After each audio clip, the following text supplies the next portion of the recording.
Hello everyone. Business എന്താണെന്ന് discuss ചെയ്തു, marketing എന്താണെന്ന് ഡിസ്കസ് ചെയ്തു. മാർക്കറ്റിംഗിൽ ടാർഗറ്റ് ഓഡിയൻസ് എന്താണ്, ബയർ പേഴ്സോൺ എന്താണ്, പർച്ചേസ് സൈക്കിൾ എന്താണ്, ഇൻബൗണ്ട് മാർക്കറ്റിംഗ് എന്താണ്, then paid media, owned media, earned media, poem framework, ഇതൊക്കെ നമ്മൾ ഡിസ്കസ് ചെയ്ത് കഴിഞ്ഞു. ഇനി നമ്മൾ പോകുന്നത് ഡിജിറ്റലിലെ മാർക്കറ്റിംഗിലോട്ട് വരുന്ന സമയത്ത് എങ്ങനെയാണ് ഒരു പ്ലാൻ നമ്മൾ തയ്യാറാക്കേണ്ടത്. സ്വാഭാവികമായിട്ടും മാസ് മീഡിയയെ സംബന്ധിച്ചിടത്തോളം നമുക്ക് മെഷർ ചെയ്യാൻ പറ്റുന്ന ഒരു അഡ്വർടൈസ്മെന്റിന് ശേഷം, ഒരു ക്യാമ്പയിന് ശേഷം നമുക്ക് മെഷർ ചെയ്യാൻ പറ്റുന്ന മെട്രിക്സുകൾ അല്ലെങ്കിൽ ഏതൊക്കെ കാര്യങ്ങളായിരിക്കും നമുക്ക് അനലിറ്റിക്സ് ആയിട്ട് കിട്ടുക എന്നൊക്കെ പറയുന്നതിൽ ഒരുപാട് ലിമിറ്റേഷൻസ് ഉണ്ട്. But when it comes to digital marketing, നിങ്ങളെ സംബന്ധിച്ചിടത്തോളം നിങ്ങളുടെ അഡ്വർടൈസ്മെന്റ് ക്യാമ്പയിൻസിന്റെ റിസൾട്ടായി വരുന്ന അനലിറ്റിക്സിലെ ഒരുപാട് മെട്രിക്സുകൾ നിങ്ങൾക്ക് മെഷർ ചെയ്യാൻ വേണ്ടി സാധിക്കും. ആയതുകൊണ്ട് തന്നെ ഡിജിറ്റലിലെ പ്ലാൻ തയ്യാറാക്കുന്നതിലെ ഒന്നാമത്തെ സ്റ്റെപ്പ് എന്നുള്ളത് പ്രോപ്പർ ഒബ്ജക്റ്റീവ് സെറ്റ് ചെയ്യുക എന്നുള്ളതാണ്. വളരെ സിമ്പിൾ ആയിട്ട് പറഞ്ഞാൽ, ഈ ഒരു പർട്ടിക്കുലർ ക്യാമ്പയിൻ, അഡ്വർടൈസ്മെന്റ് അല്ലെങ്കിൽ ഡിജിറ്റൽ മാർക്കറ്റിംഗിൽ ഞാൻ എന്താണ് റിസൾട്ടായി എക്സ്പെക്ട് ചെയ്യുന്നത്, അതായിരിക്കണം എൻ്റെ ഒബ്ജക്റ്റീവ് എന്നുള്ളത്. ചാനൽസും കോണ്ടന്റും വളരെ പ്രധാനപ്പെട്ടതാണ്. നിങ്ങൾ എക്സ്പെക്ട് ചെയ്യുന്ന ഒരു റിസൾട്ടിലേക്ക് നിങ്ങളുടെ ഒബ്ജക്റ്റീവ് മീറ്റ് ആവുന്ന രീതിയിൽ ക്യാമ്പയിൻസുകൾ പോകുന്നതിൽ നിങ്ങൾ റൈറ്റ് ചാനൽസുകൾ, പ്ലാറ്റ്ഫോംസുകൾ ചൂസ് ചെയ്യുക എന്നുള്ളതാണ്. അങ്ങനെ പറയുന്ന സമയത്ത് എല്ലാ പ്ലാറ്റ്ഫോമുകളും, അതായത് സോഷ്യൽ മീഡിയ പ്ലാറ്റ്ഫോം ആണെങ്കിലും, സെർച്ച് എഞ്ചിൻ പ്ലാറ്റ്ഫോമുകളാണെങ്കിലും, വീഡിയോ സ്ട്രീമിംഗ് പ്ലാറ്റ്ഫോമുകളാണെങ്കിലും, ഒരു ഇൻ്റർനെറ്റ് ഉപഭോക്താവ് ഓരോ പ്ലാറ്റ്ഫോമുകളെയും ഉപയോഗിക്കുന്നത് വ്യത്യസ്ത ആവശ്യങ്ങൾക്കും വ്യത്യസ്ത പർപ്പസിലും വ്യത്യസ്ത മൂഡിലുമാണെന്നേ. അങ്ങനെയാണെങ്കിൽ ഈ പ്ലാറ്റ്ഫോമുകൾ ഉപയോഗിക്കുന്ന ആളുകളെ മനസ്സിലാക്കി ആ പ്ലാറ്റ്ഫോമുകളിൽ നമുക്ക് എന്തൊക്കെ അച്ചീവ് ചെയ്യാൻ വേണ്ടി സാധിക്കും എന്ന ക്ലാരിറ്റിയോടുകൂടി മാത്രമേ ചാനലിനെ ചൂസ് ചെയ്യാൻ വേണ്ടി പാടുള്ളൂ. നമുക്കറിയാം, ലോകത്തെ ഏറ്റവും വലിയ സോഷ്യൽ മീഡിയ പ്ലാറ്റ്ഫോം അല്ലെങ്കിൽ സോഷ്യൽ മീഡിയ ജയന്റ് എന്ന് പറയുന്നത് മെറ്റ തന്നെയാണ്. 2004 ഫേസ്ബുക്ക് ഫൗണ്ട് ചെയ്യപ്പെടുന്നത്, അല്ലേ? ഫേസ്ബുക്കും മെസ്സഞ്ചറും ഇൻസ്റ്റഗ്രാമും വാട്സപ്പും ഒക്കെയും മെറ്റയുടെ അണ്ടറിൽ വരികയാണ്. ദാറ്റ് മീൻസ് കോടിക്കണക്കിന് ആളുകളാണ് മെറ്റ പ്ലാറ്റ്ഫോമിലെ ആക്റ്റീവ് യൂസേഴ്സ് എന്ന് പറയുന്നത്. സോ മെറ്റ പ്ലാറ്റ്ഫോമുകളുടെ ഓരോ പ്ലാറ്റ്ഫോമിൻ്റെയും വർക്കിംഗ്, അതായത് അതിൻ്റെ അൽഗോരിതം, ഇതൊക്കെ നമ്മൾ മനസ്സിലാക്കേണ്ടതുണ്ട്.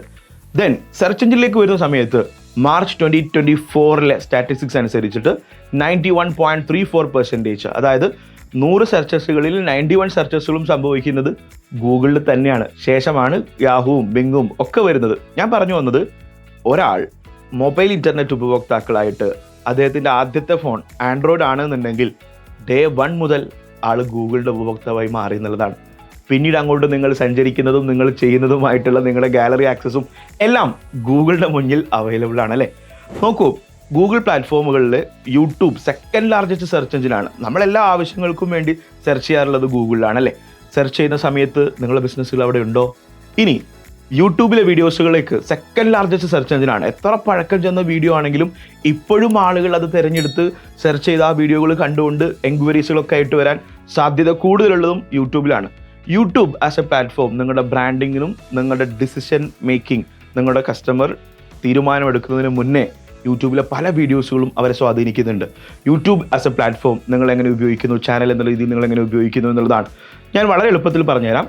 നമ്മുടെ ഒബ്ജക്റ്റീവ്, ഡിജിറ്റലിലെ പ്ലാനിലെ ഒബ്ജക്റ്റീവ് നമ്മൾ സെറ്റ് ചെയ്തതിന് ശേഷം വളരെ കൃത്യമായി നമ്മൾ ചാനലുകളെ ചൂസ് ചെയ്യണം എന്നുള്ളതാണ്. ലിങ്ക്ഡിൻ ഒരു പ്രൊഫഷണൽ നെറ്റ്വർക്ക് എന്നുള്ള രീതിയിൽ ലിങ്ക്ഡിൻ എഫക്റ്റീവായി വരുന്ന ഡിസിഷൻ മേക്കേഴ്സ് ആയിട്ടുള്ള ബിസിനസ് ഓണേഴ്സ്, കമ്പനിയുടെ ഫൗണ്ടേഴ്സ്, HR പ്രൊഫഷണൽസ്, അങ്ങനെയുള്ള ഒരുപാട് കീ ആയിട്ടുള്ള പൊസിഷൻസിൽ നിൽക്കുന്ന ഒരുപാട് പേര് നമുക്ക് പ്രൊഫഷണൽ നെറ്റ്വർക്ക് ആയിട്ടുള്ള ലിങ്ക്ഡിനിൽ അവരുടെ ഓഫീസ് അവേഴ്സിൽ തന്നെ വളരെ ആക്റ്റീവായിട്ട് എൻഗേജ് ചെയ്യുന്ന പ്ലാറ്റ്ഫോമാണ് ലിങ്ക്ഡിൻ എന്നുള്ളത്. നോക്കൂ, ഓരോ പ്ലാറ്റ്ഫോമുകളും വളരെ വ്യത്യസ്തമാണ്. സ്നാപ്ചാറ്റ് ലോകത്ത് ഏറ്റവും പുരുഷന്മാരെക്കാൾ കൂടുതൽ സ്ത്രീകളുള്ള പ്ലാറ്റ്ഫോം സ്നാപ്ചാറ്റ് ആണ്. ഒരു ഫാഷൻ, കോസ്മെറ്റിക്സ് ബ്രാൻഡുകളൊക്കെ ആണെന്നുണ്ടെങ്കിൽ ഏറ്റവും വേഗത്തിൽ ആളുകൾ തീരുമാനമെടുക്കുന്നത് സ്നാപ്ചാറ്റിലൂടെയാണ്. ഇൻസ്റ്റഗ്രാം വളരെ ഷോർട്ടായിട്ടുള്ള ക്രിയേറ്റീവ് ആയിട്ടുള്ള കോണ്ടന്റുകളാണ്. ക്രേസി ആയിട്ടുള്ള ഓർഗാനിക് റീച്ചുള്ള പ്ലാറ്റ്ഫോമാണ് ഇൻസ്റ്റഗ്രാമിൻ്റെ റീലൊക്കെ ഉള്ളത്. ഫേസ്ബുക്കൊക്കെ ആവട്ടെ ലെങ്തി വീഡിയോസുകളുടെ ഒരു പ്ലാറ്റ്ഫോമായിട്ട് ഫേസ്ബുക്ക് മാറി. കുറേയൊക്കെ യൂട്യൂബിനോടാണ് ഫേസ്ബുക്കിൻ്റെ ഒരു മുന്നോട്ട് പോകുന്ന സമയത്ത് യൂട്യൂബ് എങ്ങനെയാണോ വർക്ക് ചെയ്യുന്നത് അതുപോലെയൊക്കെയാണ് ഫേസ്ബുക്കും വർക്ക് ചെയ്യുന്നത്, അല്ലേ? കോണ്ടന്റ് ക്രിയേറ്റേഴ്സിന് മോണറ്റൈസേഷൻ ഉണ്ട്. നമ്മൾ പൊളിറ്റിക്കൽ റാലീസ്, സിനിമ, അതുപോലെ തന്നെ സ്പോർട്സ്, ഒരുപാട് വലിയ വീഡിയോസുകളൊക്കെ കാണുന്നത് ഫേസ്ബുക്കിലൊക്കെയാണ്. അതായത് പ്ലാറ്റ്ഫോമുകളെ ചൂസ് ചെയ്യുന്നതിൽ ഒരു ബിസിനസ് ഓണർ അല്ലെങ്കിൽ ഡിജിറ്റൽ മാർക്കറ്റിംഗ് പ്ലാൻ തയ്യാറാക്കുന്ന ആളുകൾക്ക് കൃത്യമായിട്ടുള്ള ധാരണ വേണം എന്നുള്ളതാണ്. ദെൻ കോണ്ടന്റ് ആണ് മറ്റൊരു കാര്യം. കോണ്ടന്റ് ആണ് കിങ്, കോണ്ടന്റ് ആണ് ക്വീൻ. എന്താണ് നിങ്ങളുടെ ഓഡിയൻസുമായിട്ട് നിങ്ങൾ കമ്മ്യൂണിക്കേറ്റ് ചെയ്യുന്നത്, അവിടെയൊക്കെയും പ്രധാനപ്പെട്ടതാണ്. ഈ പ്ലാറ്റ്ഫോമുകൾക്കനുസരിച്ച് കോണ്ടന്റുകളെ റീപർപ്പസ് ചെയ്യാനും ഈ പ്ലാറ്റ്ഫോമുകളുടെ അൽഗോരിതം മനസ്സിലാക്കി കോണ്ടന്റുകളെ ക്രിയേറ്റ് ചെയ്യാനും നമ്മൾ ഇൻസ്റ്റാഗ്രാമിലൊക്കെ കാണുന്നുണ്ടെങ്കിൽ ഹുക്ക് എന്നൊക്കെ പറയാറുണ്ട് അല്ലേ? ആദ്യത്തെ 10 സെക്കൻഡിൽ വരേണ്ട ഒരു ഹുക്ക് എന്താണ്, ടൈറ്റിൽ എന്താണ്, യൂട്യൂബിലൊക്കെ നമുക്ക് കാണാവുന്ന പോലെ ലിങ്ക് തുറക്കൂ ടൈപ്പൊക്കെ ഒരുപാട് സാധനങ്ങളൊക്കെ നമുക്ക് ഏതാണ്ട് ഒരു ഐഡിയ ഉണ്ട്. ഒരു യൂസർ എന്നുള്ള രീതിയിൽ വ്യത്യസ്ത പ്ലാറ്റ്ഫോമുകൾ നിങ്ങൾ ഉപയോഗിക്കുന്നത് വളരെ വ്യത്യസ്തമായ രീതിയിലാണ്. നിങ്ങൾ ഇൻസ്റ്റാഗ്രാമിൽ പോസ്റ്റ് ചെയ്യുന്നത് മുഴുവൻ ഫേസ്ബുക്കിൽ പോസ്റ്റ് ചെയ്യാറുണ്ടോ? ഫേസ്ബുക്കിലും ഇൻസ്റ്റാഗ്രാമിലും പോസ്റ്റ് ചെയ്യുന്നത് മുഴുവൻ നിങ്ങൾ വാട്സപ്പ് സ്റ്റോറിയിൽ പോവാറുണ്ടോ? ഒരു യൂസർ എന്നുള്ള രീതിയിൽ നിങ്ങൾ ഈ പ്ലാറ്റ്ഫോമുകൾ ഉപയോഗിക്കുന്നതിന് നിങ്ങൾ തന്നെ സെറ്റ് ചെയ്ത് വെച്ചിരിക്കുന്ന ഗൈഡ് ലൈൻസുകൾ ഉണ്ട്. അങ്ങനെയെങ്കിൽ ഒരു ബിസിനസ്സിനെ, ഒരു ബ്രാൻഡിനെ ഈ പ്ലാറ്റ്ഫോമിൽ മാർക്കറ്റിംഗ് ആവശ്യാർത്ഥം നിങ്ങൾ ഹാൻഡിൽ ചെയ്യുന്ന സമയത്ത് എങ്ങനെ അത് ഉപയോഗിക്കണം എന്നുള്ളതാണ്. ഇതിനകത്തൊരു ലോജിക് എന്ന് പറയുന്നത് എല്ലാ ഡിജിറ്റൽ മാർക്കറ്റേഴ്സും ബിസിനസ് ഓണേഴ്സും മനസ്സിലാക്കേണ്ട ഏറ്റവും പ്രധാനപ്പെട്ട കാര്യം എന്താണെന്ന് വെച്ചാൽ, ആരും തന്നെ അഡ്വർടൈസ്മെൻറ്റുകൾ കാണാനോ നിങ്ങളുടെ ഉൽപ്പന്നങ്ങൾ വാങ്ങുവാനോ അല്ല ഗൂഗിളിലും യൂട്യൂബിലും സോഷ്യൽ മീഡിയയിലും ഒക്കെ സമയം സ്പെൻഡ് ചെയ്യുന്നത്. എന്നാൽ നമ്മളാവട്ടെ ഈ പ്ലാറ്റ്ഫോമിൽ ഈ ഉപഭോക്താക്കൾക്കിടയിൽ നമ്മുടെ ഉൽപ്പന്നങ്ങൾ വിൽക്കുവാനും നമ്മുടെ കമ്മ്യൂണിറ്റിയെ ബിൽഡ് ചെയ്യാനും നമ്മുടെ ബ്രാൻഡിൻ്റെ ഇമേജ് ബിൽഡ് ചെയ്യാനൊക്കെ നമ്മൾ ഇതിൽ ഉപയോഗിക്കുന്നു. ഇവിടെ നമ്മൾ വളരെ ട്രിക്കിയായും വളരെ സൈക്കോളജിക്കലായിട്ടുള്ള അപ്രോച്ചിലേക്ക് പോകേണ്ടതുണ്ട്. ഒരു സൈഡിൽ നിങ്ങളുടെ ഉപഭോക്താക്കൾ ആരും തന്നെ അഡ്വർടൈസ്മെൻറ്റ് കാണാൻ വേണ്ടി സോഷ്യൽ മീഡിയയിൽ വരുന്നില്ല. മറ്റൊരു സൈഡിൽ നിങ്ങൾ ഈ പ്ലാറ്റ്ഫോമുകളെ അഡ്വർടൈസ്മെൻറ്റ്സ് ത്രൂ നിങ്ങളുടെ ബിസിനസ് ആവശ്യാർത്ഥം ഉപയോഗിക്കാൻ വേണ്ടി പോവാണ്.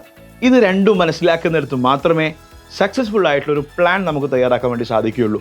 ഇനി റിസൾട്ടിൻ്റെയും അനലിറ്റിക്സിൻ്റെയും ഒക്കെ ആയിട്ട് ഒരുപാട് കാര്യങ്ങൾ നമുക്ക് ഡിസ്കസ് ചെയ്യാനുണ്ട്. സീഡയുടെ യൂട്യൂബ് ചാനൽ സെർച്ച് എഞ്ചിൻ ഒപ്റ്റിമൈസേഷന് സ്ക്രാച്ചിൽ നിന്നും സീറോയിൽ നിന്നും പഠിക്കാവുന്ന രീതിയിൽ സച്ചിൻ സാറിൻ്റെ യൂട്യൂബ് സീരീസ് സ്റ്റാർട്ട് ചെയ്തിട്ടുണ്ട്. കോണ്ടന്റിൽ നിധയുടെ വീഡിയോയും സ്റ്റാർട്ട് ചെയ്തിട്ടുണ്ട്.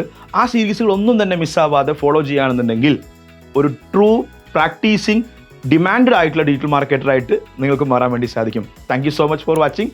Subscribe now, learn digital marketing completely free.